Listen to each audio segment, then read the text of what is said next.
Hegel n'a jamais dit qu'il n'y aura plus d'art après lui. Au contraire, il dit l'art ne cessera de se perfectionner et d'évoluer. Ce qui est fini pour lui, c'est le fait qu'il représente l'absolu comme il l'a fait pour les générations précédentes. Qu'est-ce que c'est que l'art égyptien pour nous? C'est les pyramides, c'est le sphinx, oui ou non? De l'Égypte antique, hein, bien sûr. C'est-à-dire la manière dont s'y représentait le sacré, les dieux et la mort. Il y a fusion de l'art et du religieux. Qu'est-ce que c'est que l'art grec? C'est le Parthénon, c'est un temple.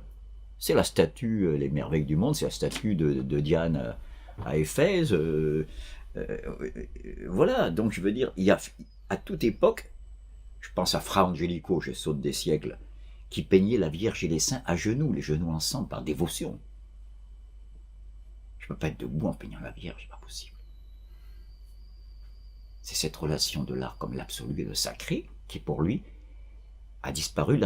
Le sacré n'a plus cette présence qu'il avait pour les artistes de l'époque où l'art s'avançait vers sa propre révélation, mais il est passé, comme il est dit, dans notre représentation. C'est une chute par rapport au réel. Le représenter a moins de soutien ontologique que le présent. Mais par contre, on le verra plus tard, c'est un progrès pour Hegel, c'est pas du tout réducteur. Nous sommes les visiteurs de musées, nous les modernes. Notre relation à l'art, c'est la relation que nous avons quand on va visiter les musées. Regardez, regardez, regardez. D'accord? Une femme africaine, un tableau du Cranach, d'accord? Ici, une rose d'or médiévale, une statuette africaine.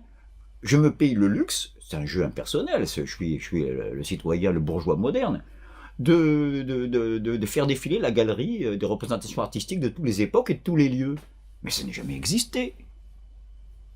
Dans l'Ancien Régime, regardez Racine, et quand il fait parler ses Grecs, il fait parler comme des Versaillais. Souffrez, madame, que je l'admire et ne limite point. Ben, c'est pas comme ça que parlaient les Grecs.